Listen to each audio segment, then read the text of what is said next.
They told me for years there was no money in podcasting. Well, they were all wrong.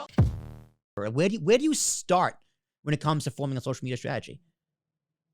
Yeah, that's a good question. Well, and honestly, like it's changed throughout the years, what a strategy has looked like because the attention has been different. And with every new social channel, of course, what you hear from your client, whether it's a company or an individual is, oh, well, there's a new social media platform.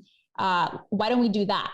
And honestly, I tend to, I answer that question with more questions. I remember there was a year, was it like 2017, 2018, when there was a new social media platform that everyone started talking about. It was called Peach. It probably lasted 2 weeks before it completely had Never heard of it. It's for a reason. And so it's just like, I do think that there is, before I tell you how to make a social media strategy, I'll tell you how not to make that. Avoid the shiny object syndrome.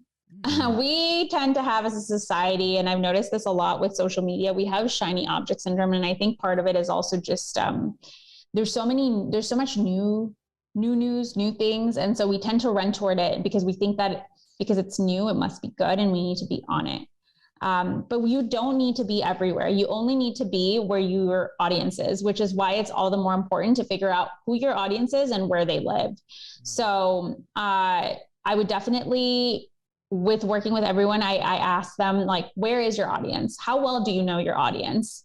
Luckily, I've worked with people in the past who tend to know their audience very well. And so they say, oh, like my audience lives on LinkedIn. My audience loves TikTok. So then we start working on a strategy from there. And I guess I'll give you a specific example. I'll give you Moneda. Moneda, for the podcast, we leaned into TikTok because that's where people were sharing their stories. Like a lot of Latinos were just like, wow, this is the Wild West. We get to share our experiences. We get to make funny videos, and no one was talking about money, but I got significant traction and was like, let's go with this. On Instagram, I've had steady growth, but it hasn't been like astronomical because I think on Instagram, what people are looking for is like personal finance advice. That's what really does well.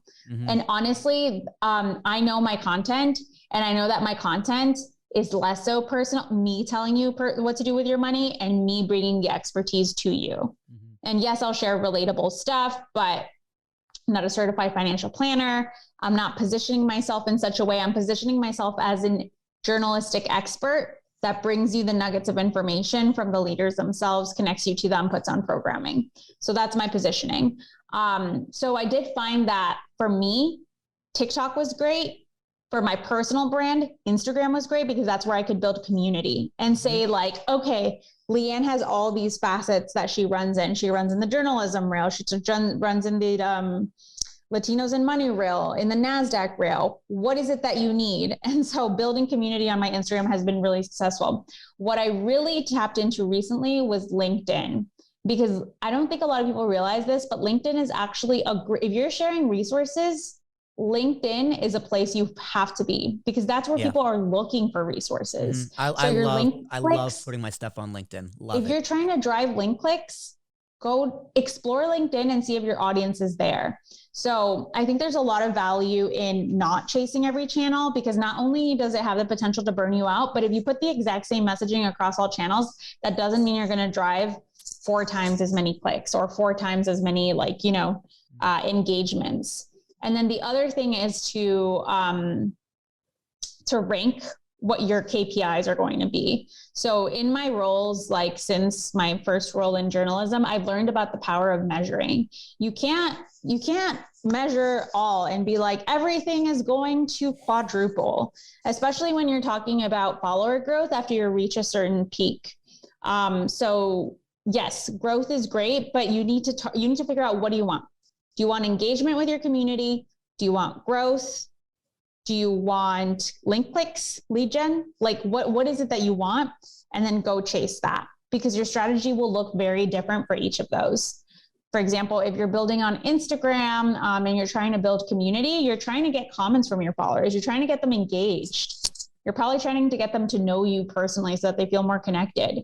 That doesn't mean you're going to go on Instagram and be like, click on this link, click on that one. Okay, now go to this one. People are going to get really turned off real quick. So you need to really figure out what matters to you right now and then plan for that. So those are just some tips around building strategy.